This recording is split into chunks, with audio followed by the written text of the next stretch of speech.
And welcome to एडॉन। Topic है Legendre linear equation. इस इक्वेशन को कैसे सॉल्व करना है, इसकी फॉर्म क्या है वो देखेंगे।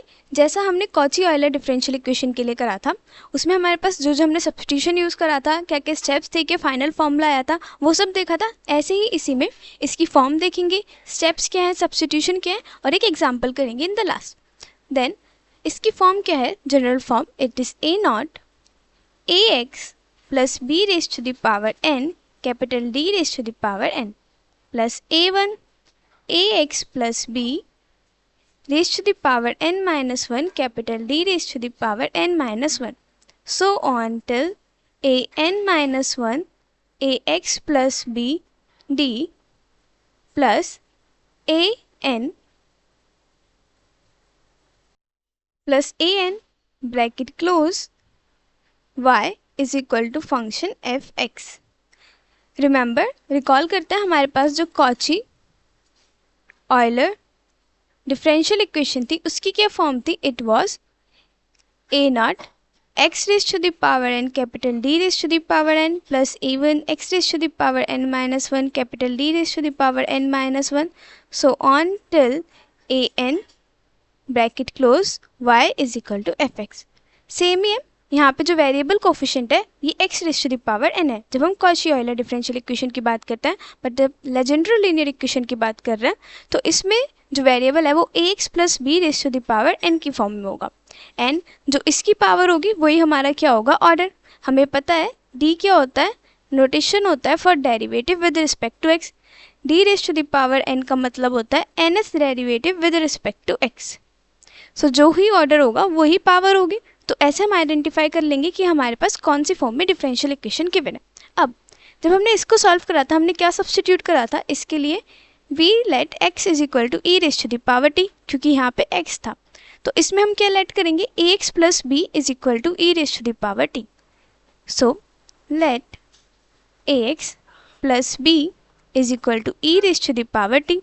देन x क्या आएगा, x is equal to E raise to the power t minus B divided by a। ये हमारी जो डिफरेंशियल इक्वेशन है, दोनों ही Cauchy Euler and Legendre linear equation, दोनों ही हमारी कौन सी है, linear equation, linear differential equation with variable coefficient. जब हम ये स्टेप्स लगाते हैं, ये सब्स्टिट्यूशन वाले स्टेप, इसमें ये वाला और इसमें ये वाला, उसको लगाने के बाद हमें क्या करना होता है, जो हमारा डेरिवेटिव चल रहा होता है D Y by D X की फॉर्म में, उसे हम D Y by D T की फॉर्म में चेंज कर देते हैं, क्योंकि हमने सब्स्टिट्यूशन लिया है टी के रिस्पेक्ट में, तो डेरिवेटिव भी चेंज होगा D Y by D T की फॉर्म में। ऐसा करने पे हमारे पास क्या आता है, एक कांस्टेंट कोफिशिएंट डिफरेंशियल इक्वेशन। और अगर एक बार कांस्टेंट कोफिशिएंट डिफरेंशियल इक्वेशन आ जाएगी, देन वी नो कि उसको कैसे सॉल्व करना है। सो हमें क्या करना है, इसको भी, ये जो लेजेंडरी लीनियर इक्वेशन है, इसको भी इसी फॉर्म में कन्वर्ट करना है। तो उसके लिए हमें क्या लेना होगा, डेरिवेटिव लेना होगा एक्स का with respect to T. Differentiate both sides with respect to T. इसको हम सेपरेट करके लिख सकते हैं, E raise to the power T divided by A minus B divided by A. अब डेरिवेटिव लेंगे दोनों तरफ, ये क्या हो जाएगा, D X by D T, and यहाँ पे ई raise to the power T by A है, 1 अपॉन ए कॉन्स्टेंट आ गया। ई raise to the power T का डेरिवेटिव क्या होता है, ई raise to the power T, और ये पूरा कॉन्स्टेंट है तो ये क्या हो गया, 0। This implies dx by dt is equal to e raised to the power t divided by a। सो ये हमारा आ गया dx by dt। ऐसे ही dy by dx को dy by dt की फॉर्म में लाना है, तो क्या करेंगे, dy by dx को हम लिख सकते हैं dy by dt multiply dt by dx। dy by dt as it is, and ये dt by dx है, इसका रिवर्स है, तो ये क्या हो जाएगा, multiply a by e raised to the power t। तो हमारे पास क्या आ गया, dy by D X is equal to dy by D T multiply a by E raise to the power t। इसको हम लिख सकते हैं dy बाई डी एक्स, इसकी मल्टीप्लाई हो जाएगी E raise to the power t से, ये यहाँ से यहाँ चला जाएगा, is equal to dy by D T multiply a।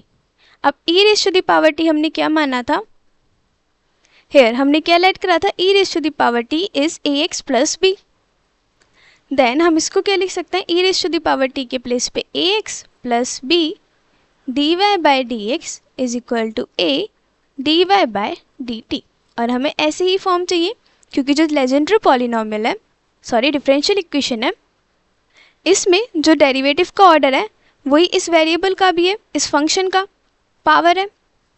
सो अगर हमारे पास डिफरेंशियल इक्वेशन होगी और डेरिवेटिव का ऑर्डर 1 है तो उसके पास जो फंक्शन आएगा ax प्लस वी, उसकी पावर भी 1 होगी। तो हमारे पास ऐसी ही फॉर्मेशन आएगी जिसके थ्रू हम dy बाई डी टी की फॉर्म में सब्सटीट्यूशन कर पाएंगे। अभी dy बाई डी एक्स हो गया, हमें क्या चाहिए, D square Y by D x square भी चाहिए, जिसको हम क्या लिख सकते हैं, D Y by D X and D Y by D x.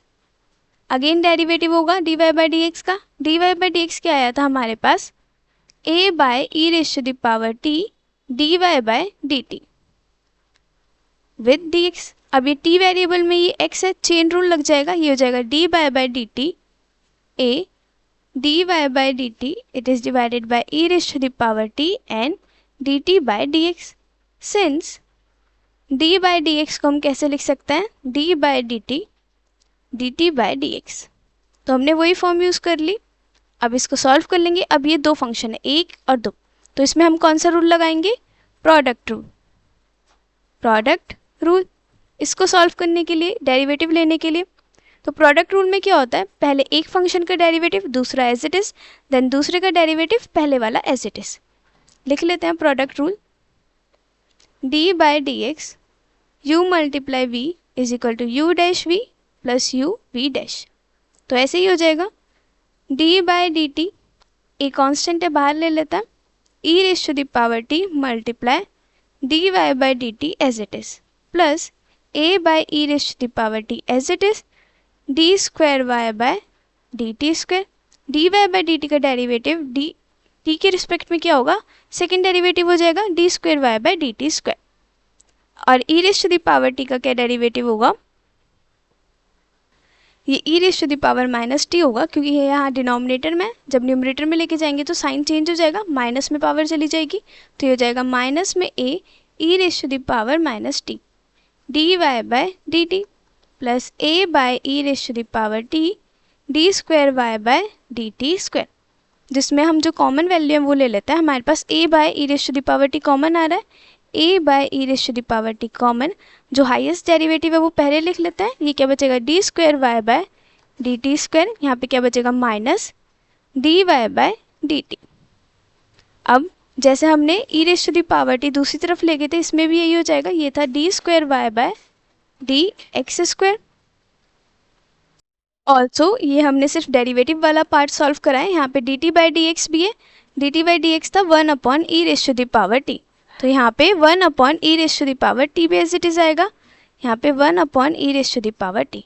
अब दो e raise to the power t है, ये हो जाएगा e raise to the power 2t and ये as it is D square Y by D T square minus D Y by D T.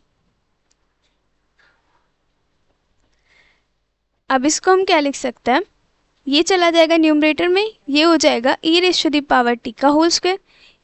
Since e raise to the power t है, इसका whole square का क्या मतलब है, ई raise to the power 2t। तो हम ऐसे भी लिख सकते हैं d square Y by D x square is equal to A D square Y by D T square minus D Y by D T. And हमारे पास रिक्वायर्ड फॉर्म आ गई, ई टी क्या था, ए एक्स प्लस बी का whole square, और ये D square Y by D x square is equal to A D square Y by D T square minus D Y by D T.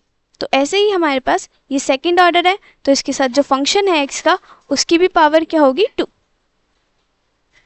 ऐसे ही third order देखना है, d cube by by D x cube, ये क्या हो जाएगा d by D x of d square Y by D x square, ये हो जाएगा d by D x, d square Y by D x square क्या था a, and this derivative a constant है बाहर लिख सकते हैं, ये बच जाएगा d square Y by D T square minus D Y by D T. Hair d square y by D x square यहाँ से देखेंगे, ए कांस्टेंट आ गया, ई raise to the power 2t भी है डिनोमिनेटर में, तो ये जग 1 upon E raise to the power 2t and bracket close. अब इसमें भी प्रोडक्ट रूल, एक तरफ ये है और एक तरफ ये है, तो ये हो जाएगा ए, पहले इसका डेरिवेटिव ले लेते हैं, इसमें भी चेन रूल यूज होगा, ये x है और ये t में है, तो ये हो जाएगा d by D T in bracket D square Y by dt square minus dy by dt multiply 1 upon e raise to the power 2t and it is multiply by dt by dx। अब a constant है, a बाहर आ गया और dt by dx था हमारे पास e raise to the power t, पहले ही लिख लेते हैं। अब हमारे पास बचा ये डेरिवेटिव वाला पार्ट, इसको सॉल्व करते हैं यूजिंग प्रोडक्ट रूल। पहले इसका डेरिवेटिव लेंगे, ये एज इट इज़, देन इसका डेरिवेटिव और ये वाला एज इट इज़। कैसे? हम 1 upon E raise to the power 2t as it is ले रहे हैं। डेरिवेटिव किसका है? इस वाले फंक्शन का। D square y by D T square का derivative with respect to t का क्या मतलब है? Third derivative with respect to t, minus D Y by D t का विद रिस्पेक्ट टू टी क्या हो जाएगा? Second derivative with respect to t, plus अब ये वाला part as it is, that is D square Y by D T square minus D Y by D T as it is, and 1 upon E raise to the power 2t का derivative क्या होगा? Minus में 2 ई raise to the power minus 2t। कैसे? हमें पता है d by D x e raise to the power a x क्या होता है? a E raise to the power a x,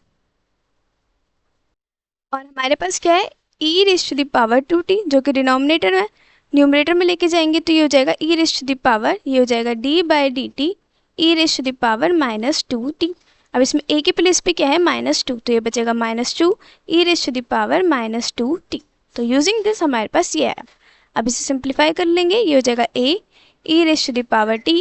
notice this, इसको और सिंप्लीफाई लिख लेते हैं, a E raise to the power t in bracket 1 upon E raise to the power 2t D cube Y by D T square minus D square Y by D T as it is, और D T square है ये भी, plus ये क्या हो जाएगा? Minus 2 है तो प्लस माइनस माइनस, तो यहाँ पे हम माइनस 2 लिख सकते हैं, ये हो जाएगा माइनस 2, और ये D square Y by D T square minus D Y by D T multiply 1 upon E raise to the power 2t। ये कॉमन आ जाएगा, 1 upon E raise to the power 2t, ये हो जाएगा a E raise to the power t multiply E raise to the power 2t in bracket. अब ये लिख लेंगे, ये हो जाएगा D cube Y by D t cube, sorry it is cube, minus D square Y by D T square minus 2 बचेगा, bracket open करेंगे, ये हो जाएगा 2 D square Y by D T square, बाहर माइनस है, ब्रैकेट ओपन करेंगे, sign change, plus 2 D Y by D T. अभी same है, एडिशन हो जाएगा, क्या बचेगा? ये हो जाएगा a divided by E raise to the power 3t in bracket D cube Y by D t cube minus 3 d square Y by D T square plus 2 D Y by D t. ये किसकी value आई? D cube Y by D x cube की। अब जैसे पहले हमने किया था, ये एक्सपोनेंट वाली टर्म न्यूमरेटर में ले जाएंगे, ये हो जाएगा e raise to the power T का whole cube d cube Y by D x cube is equal to ये वाली टर्म एज इट इज, जो हो जाएगा ए एक्स प्लस बी का whole cube d cube Y by D x cube is equal to this term as it is. तो हमारे पास जो function आएगा, मतलब जो डिफरेंशियल इक्वेशन आएगी, वो ऐसे ही फॉर्म में और ऐसी वैल्यू हमें सब्स्टिट्यूट करनी है। अब हम एक क्वेश्चन करेंगे, क्योंकि ये सारा सब्स्टिट्यूशन करने के बाद हमारे पास क्या आएगा? एक डिफरेंशियल इक्वेशन आएगी with constant coefficient, and then हम उसे सॉल्व कर सकते हैं। सो एक क्वेश्चन करेंगे बेस्ड ऑन दिस। सो ये क्वेश्चन है हमारे पास। ऑल्सो यहाँ पे हमारे पास जो सॉल्यूशन आएगा वो पहले हमारे पास वाई टी की फॉर्म में आएगा, देन उसे वाई एक्स में लिखने के लिए हमें t के प्लेस पे क्या लिखना होगा? log ax plus B, since x क्या था? ax प्लस बी क्या था? e raise to the power t, तो t क्या हो जाएगा? log ax plus B. तो जो हमारा yt में सॉल्यूशन आएगा उसे yx में लिखने के लिए हमें सिर्फ क्या करना होगा? t के प्लेस पे log ax प्लस बी लिख के सॉल्व करना होगा। सो हमें ये भी याद रखना। अब इसको सॉल्व करेंगे। सबसे पहले आइडेंटिफाई कैसे करना है? ये y डबल डैश है, इसका क्या मतलब है? सेकेंड ऑर्डर, एंड ये इसकी पावर भी क्या है? 2। यहाँ पे x प्लस 2 है, यहाँ पे भी x प्लस 2 है, और इसकी पावर 1, ये y डैश, और यहाँ पे ये कांस्टेंट है। हमारे पास ये फॉर्म है और यहाँ पे हमारे पास क्या होते थे कांस्टेंट ए नॉट ए वन, वो कुछ भी हो सकता है, उससे कोई फर्क नहीं पड़ेगा। हमें सिर्फ क्या देखना है, यहाँ पे जो फंक्शन है, जो कोफिशिएंट है, वेरिएबल कोफिशिएंट, वो सेम होना चाहिए। ये x+2 है तो यहाँ पे भी x+2 ही होना चाहिए और पावर भी उतनी होनी चाहिए जितना हमारा ऑर्डर है। इसका ऑर्डर 2 है, पावर 2 है, ऑर्डर 1 है, पावर 1 है। और यहाँ पे तो डेरिवेटिव ही नहीं है तो एक तरीके से 0 हो गया है पावर, तो यहाँ पे सिर्फ कांस्टेंट आएगा डिपेंडेंट वेरिएबल के साथ। Remember this. अब हमारे पास ये जो differential equation with variable coefficient है, ये कौन सी है, होमोजीनियस। यहाँ पे राइट हैंड साइड क्या है, 0। तो जब हम इसे ये सब सब्स्टिट्यूशन करने के बाद कांस्टेंट कोफिशिएंट डिफरेंशियल इक्वेशन में कन्वर्ट करेंगे तो वो भी होमोजीनियस ही आएगा एंड देन हम उसे सॉल्व कर लेंगे। बट अगर नॉन होमोजीनियस आता है तो भी हम एज इट इज स्टेप्स लेके जाएंगे, सॉल्व करेंगे, हमारे पास कांस्टेंट कोफिशिएंट डिफरेंशियल इक्वेशन आएगी जो कि नॉन होमोजीनियस होगी। और एक बार अगर कांस्टेंट कोफिशिएंट डिफरेंशियल इक्वेशन आ जाएगी उसके बाद वी नो कि हमें होमोजीनियस एंड नॉन होमोजीनियस कैसे सॉल्व करना है। होमोजीनियस के लिए हमें सिर्फ CF पता करना होता है, दैट इज़ कॉम्प्लीमेंट्री फंक्शन, और नॉन होमोजीनियस के लिए हमें CF भी पता करना होता है और PI भी पता करना होता है। We know all this already. अब इस वाले क्वेश्चन को सॉल्व कर लेते हैं टू अंडरस्टैंड कि ये वाले सब्स्टिट्यूशन कैसे अप्लाई करना है। सबसे पहला स्टेप क्या था, जो AX + B था उसको e⁻t मानना था। तो यहाँ पे क्या है, सॉल्यूशन लेट x + 2 = e⁻t, ये मान लिया। तो x क्या हो जाएगा, x is e⁻t - 2। Then dx/dt क्या हो जाएगा, इट इज e⁻t। यहाँ पे a क्या है हमारे पास 1, b क्या है 2। कौन सी फॉर्म थी, कंपेयर करेंगे कौन सी फॉर्म से, ax + b की फॉर्म से। तो a क्या है 1 और b क्या है 2। जो भी हमने फॉर्म्स निकाली थी डायरेक्टली उसमें पुट कर सकते हैं या फिर ड्राइव भी कर सकते हैं, इट्स ऑन यू, जैसे भी करना है। अब हमारे पास क्या आ जाएगा, dy/dx मतलब x + 2 dy/dx क्या आएगा, हेयर यूजिंग दिस मार्क कर लेते हैं इसे 2। ax + b dy/dx is a dy/dt, ये पुट कर देंगे, a के साथ आ जाएगा dy/dt। a क्या है 1 तो ये हो जाएगा 1 × dy/dt जो कि dy/dt ही रहेगा। तो ये वैल्यू हम सब्स्टिट्यूट कर देंगे ऐसे ही, x + 2 का होल स्क्वायर d²y/dx² के लिए हमारे पास क्या फॉर्मूला आया था, a इन ब्रैकेट हेयर हमारे पास ये फॉर्म आई थी फॉर सेकेंड ऑर्डर, इसे 3 मान लेते हैं। तो ये हो जाएगा a d²y/dt² - dy/dt। तो ये है a क्या है 1 तो यहाँ पे 1 लिख देंगे, d²y/dt² - dy/dt। अब सेकेंड ऑर्डर तक है, यहीं तक ही करेंगे एंड वैल्यू सब्स्टिट्यूट कर देंगे। और ये सब जो हमने किया है इसमें we could write using equation 2 and 3। ये जो हमने डायरेक्ट फॉर्म लिखे हैं ये कहाँ से लिखे हैं, वी कैन मेंशन कि हमने इक्वेशन 2 and 3 यूज़ किया। अब वैल्यू सब्स्टिट्यूट कर देंगे, x + 2² y" हमारा ये है तो ये हो जाएगा d²y/dt² - dy/dt + 3 as it is, x + 2y' क्या है dy/dt, ये हो जाएगा dy/dt - 3y = 0।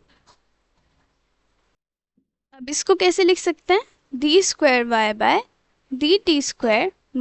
- dy/dt और ये +3 dy/dt है, दोनों सेम है तो -1 + 3 कितना होगा, +2 dy/dt - 3y = 0। इन दोनों को सॉल्व कर लिया, हमारे पास ये सिंप्लीफाइड फॉर्म आ गई। ये क्या आ गया, homogeneous linear differential equation with constant coefficients.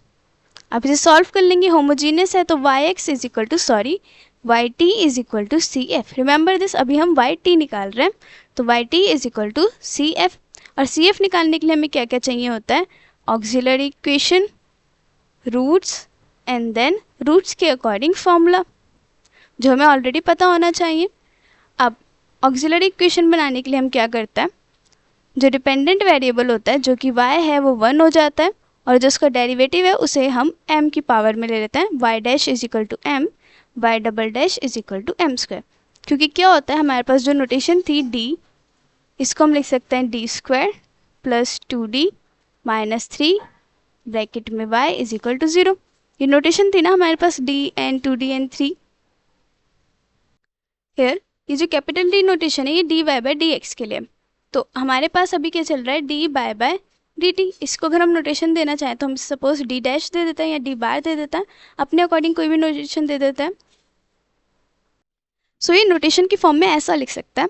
अब क्या करना होता है, हमें ऑक्सिलरी इक्वेशन बनानी होती है, ऐसे इक्वेशन जो पॉलिनोमियल फॉर्म में आ पाए और उसके थ्रू हम रूट्स फाइंड आउट कर सकें। अब ये तो ऑर्डर में है तो इसके थ्रू तो हम रूट्स फाइंड आउट नहीं कर सकते, तो इसे हम m की फॉर्म में ले लेते हैं। ये हो जाएगा m square plus 2m minus 3 और जो डिपेंडेंट वेरिएबल है y वो हो जाता है 1। तो हमारे पास ये कौन सी फॉर्म आ गई, एक पॉलिनोमियल फॉर्म, और यही हमारी क्या होती है, ऑक्सिलरी इक्वेशन। देन इसके बाद रूट्स आ जाएंगी और रूट्स के थ्रू हमारे पास CF आ जाएगा। अब इसे कैसे निकालना है, ये क्या हो जाएगा m square plus 2m minus 3 is equal to 0। अब क्वाड्रेटिक इक्वेशन है, दो तरीके से सॉल्व कर सकते हैं, मिडल टर्म स्प्लिट या फिर formula. Middle term split use कर लेते हैं, ये हो जाएगा m square plus middle term split, नाम से पता करना है कि जो मिडल टर्म है उसे स्प्लिट करना है ऐसे दो नंबर में जिनका प्रोडक्ट तो 3 आएगा और एडिशन और सब्ट्रैक्शन करने पे 2 आना चाहिए। तो ऐसा कौन सा नंबर होगा, 3 माइनस 1, 3 की मल्टीप्लाई 1 से करेंगे 3 आएगा, 3 माइनस 1 क्या आएगा 2, m minus 3 is equal to 0। This is how हम मिडल टर्म स्प्लिट करते हैं। और अगर फॉर्मूला लेना है तो क्वाड्रेटिक इक्वेशन की फॉर्म क्या होती है, ax square plus B X plus C is equal to 0। Formula क्या होता है रूट्स फाइंड आउट करने के लिए, x is equal to minus b plus minus under root b square minus 4ac divided by 2a। Value put करेंगे, solve करेंगे, यहाँ पे प्लस माइनस है क्योंकि हमारे पास दो रूट्स आएंगी, पावर क्या है 2, तो एक रूट हमारी प्लस वाले के साथ चली जाएगी और एक माइनस के साथ, दैट इज एक रूट हो जाएगी minus b plus under root b square minus 4ac divided by 2a और दूसरी रूट हो जाएगी minus b minus under root b square minus 4ac divided by 2a। हम मिडिल टर्म स्प्लिट कर रहे हैं तो ये हो जाएगा m square plus bracket open करेंगे 3m minus m minus 3 is equal to 0।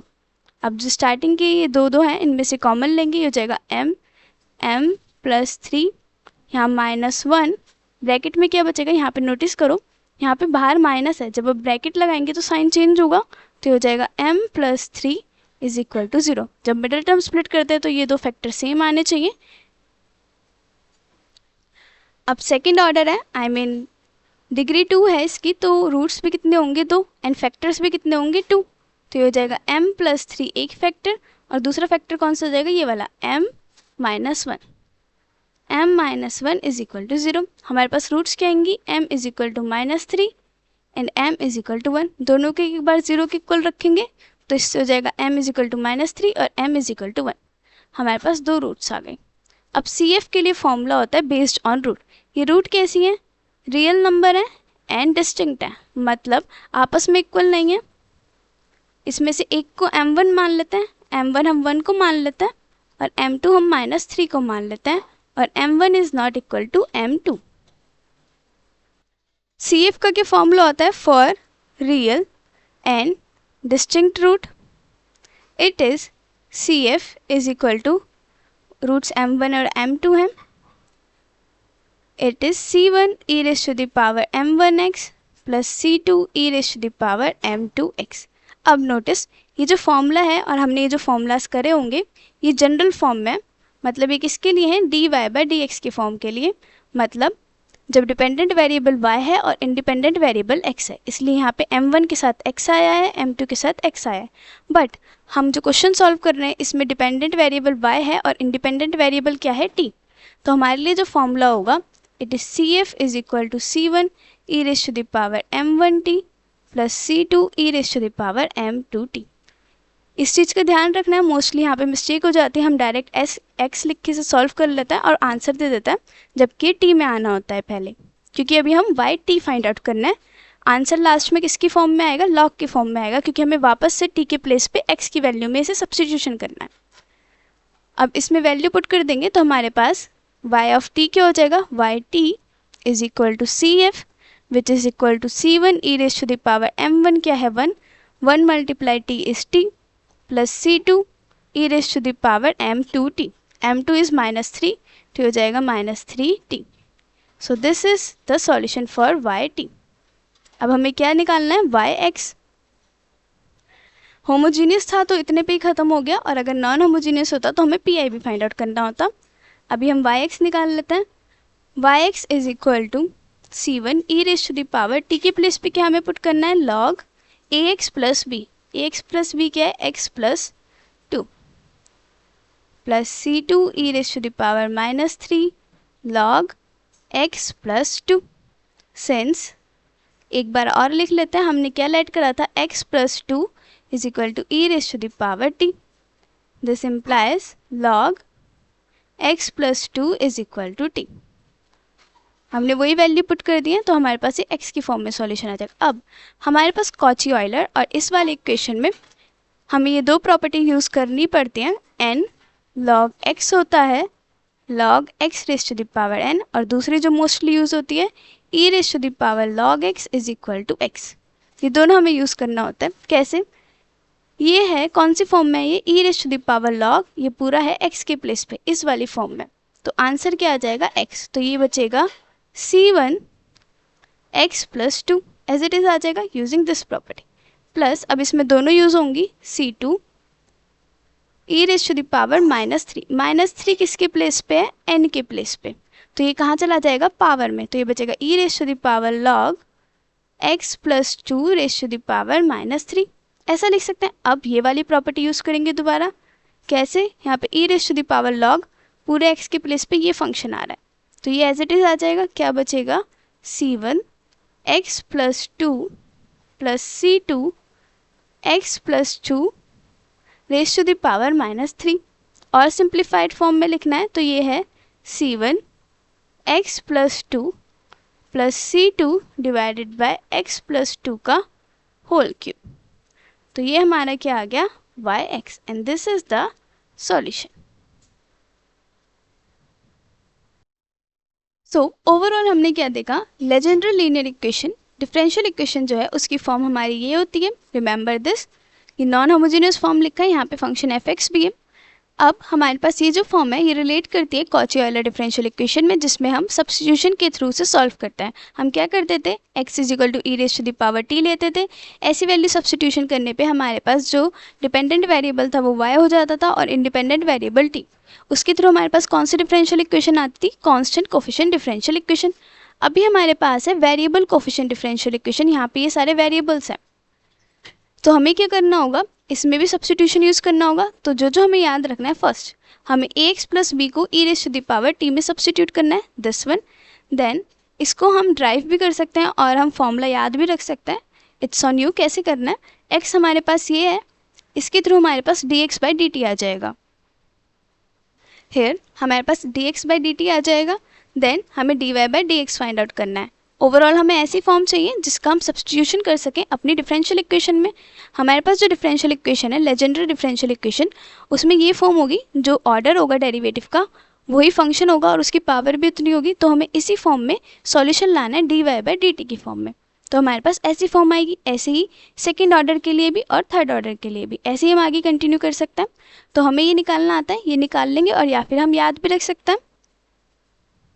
Second order के लिए हमारे पास ये फॉर्म आई थी। अब हमारे पास ये जो सारी फॉर्म आएंगी, जब हम इन्हें वापस से सब्स्टिट्यूट करेंगे अपनी डिफरेंशियल इक्वेशन में, हमारे पास कांस्टेंट कोफिशिएंट डिफरेंशियल इक्वेशन आएगी, बेस्ड ऑन कि हमारे पास नॉन होमोजीनियस और होमोजीनियस गिवन थी। अगर होमोजीनियस थी तो होमोजीनियस डिफरेंशियल इक्वेशन आएगी, नॉन होमोजीनियस थी तो नॉन होमोजीनियस आएगी। हमने एग्जाम्पल करा जो कि क्या था, होमोजीनियस। तो इसके लिए हमें सबसे पहले क्या करना था, x प्लस टू को e raise to the power t लेना था, चाहे तो इसे 1 मार्क कर लेता, ये लिया। देन इसके through dx by dt find out करा। यहाँ से हम इसे ड्राइव भी कर सकते हैं, और जो भी हमने स्टार्टिंग में इन जनरल फाइंड आउट करी थी वैल्यू, उसके थ्रू इसे सॉल्व कर सकते हैं। वो किस फॉर्म में था, ax प्लस बी की फॉर्म में। इससे कंपेयर करेंगे, a1 हो गया, b2 हो गया। अब जैसा जैसा फॉर्मूला था वैसे वैल्यू पुट कर देंगे। हमारे पास क्या आया था, यहाँ पे दोबारा लिख देता है, आया था ax plus B is equal to ax plus b dy by dx is equal to a dy by dt, ये आया था। हमने अभी कंपेयर करा, ax प्लस बी के प्लेस पे हमारे पास क्या गिवन है, x plus two. x plus two में हमारे पास a क्या हो गया 1, b क्या हो गया 2, ये हो जाएगा a dy बाई dt। बस वैल्यू पुट करी और हमारे पास फॉर्म आ गया। ऐसे ही सेकेंड ऑर्डर के लिए भी करा। अभी सेकंड ऑर्डर डिफरेंशियल इक्वेशन थी, वैल्यू पुट करी, जैसा कि कहा था हमारे पास क्या आएगी, एक homogeneous linear differential equation with constant coefficient, क्योंकि हमें होमोजीनियस ही गिवन थी। अगर नॉन होमोजीनियस होती तो हमारे पास यहाँ पे कोई फंक्शन होता, सपोज यहाँ पे कोई फंक्शन है 3x, तो हम यहाँ पे भी क्या करते सब्स्टिट्यूशन, जैसे कि हम मान लेते हैं यहाँ पे था कोई फंक्शन 3x और x क्या था e⁻t−2। जाहिर सी बात है जब हम इसे dy/dx को dy/dt में लेके जा रहे हैं तो x हमारा किस में चेंज हो रहा है, t में, तो जो राइट हैंड साइड पे फंक्शन है उसे भी हमें t में करना होगा, तो ये क्या हो जाता 3x के प्लेस पे क्या आ जाता यूजिंग 1 e⁻t−2, हो जाता 3e⁻t−2। अब ये फॉर्म हमारा आ गया, इसके थ्रू हमें क्या फाइंड आउट करना है, पर्टिकुलर इंटीग्रल, जो हमें पता है कैसे करना है, तो ऐसे ही हम इसे सॉल्व करेंगे। अब ये होमोजीनियस थी तो हमें सिर्फ CF फाइंड आउट करना होता, नॉन होमोजीनियस थी तो हमें इस फंक्शन के थ्रू क्या पता करना था, पर्टिकुलर इंटीग्रल। अब क्या करेंगे, CF पता लगाएंगे। CF हमारे पास क्या आएगा, ऑक्सिलरी इक्वेशन बनाने के बाद हमारे पास एक पॉलिनोमियल आएगा, रूट्स पता करेंगे एंड रूट्स को पता करने के बाद हमारे पास फॉर्मूला होता है जिसमें वैल्यू पुट करके हमारे पास CF आएगा। अब यहाँ पे हमें याद रखना है कि हम इंडिपेंडेंट वेरिएबल t लेके चल रहे हैं, ना कि x। तो हमारे पास जो फॉर्मूला होता है इन जनरल वो हमें dy/dx की फॉर्म में गिवन होता है, मतलब y और x के लिए गिवन होता है। तो हमें ध्यान रखना है कि हमें उसे एज इट इज़ नहीं लिखना है, x के प्लेस पे हमें t लिखना है, क्योंकि हम t में लेके चल रहे हैं। हमारे पास रियल एंड डिस्टिंक्ट रूट्स आई, हमने उसे जनरल फॉर्मूला x में था t में लिखा, तो हमारे पास CF आया ये, और होमोजीनियस था तो सॉल्यूशन भी यही हो गया, yt = CF। In case non homogeneous था तो yt क्या होता, yt = CF plus PI। CF तो यही आ जाता एज इट इज़, PI में क्या होता, PI हमारे पास है 3e⁻t−2, जो भी हमने लेट करा समझाने के लिए, इट इज़ 3e⁻t−2। तो इसको PI पता करने के लिए हमारे पास क्या फॉर्मूला होता है, PI = 1/f(d) एंड जो फंक्शन है it is as it is 3e⁻t−2, and ये हमें सॉल्व करना आता है। तो हम इसे सॉल्व करके जो PI की वैल्यू आएगी उसे यहाँ पे एडिशन में करके लिख सकते हैं। अब वो जो PI की वैल्यू आएगी वो भी किस में आएगी, t में।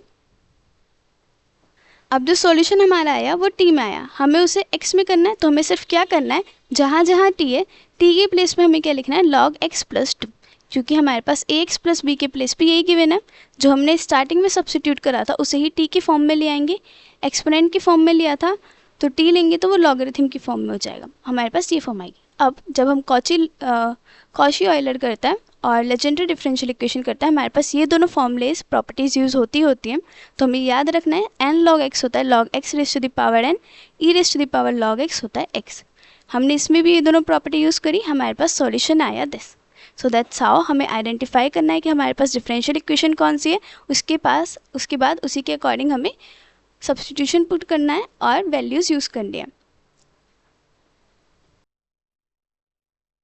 लेजेंडरी लीनियर इक्वेशन में हमें सिर्फ ध्यान रखना है कि जो फॉर्मेशन होगी उसमें डी का जो ऑर्डर होगा वही ax + b के फॉर्म में कोई फंक्शन होगा जिसकी पावर n होगी। कॉची ऑयलर में सिर्फ इतना फ़र्क होता है कि यहाँ पे ax + b फंक्शन की जगह एक वेरिएबल होगा x और उसकी पावर होगी। बस हमें ये ध्यान रखना है आइडेंटिफाई करने के लिए, और उसके बाद हमें पता है क्या क्या सब्स्टिट्यूट करना है एंड कैसे कैसे सॉल्यूशन आएगा। So this is it for this video.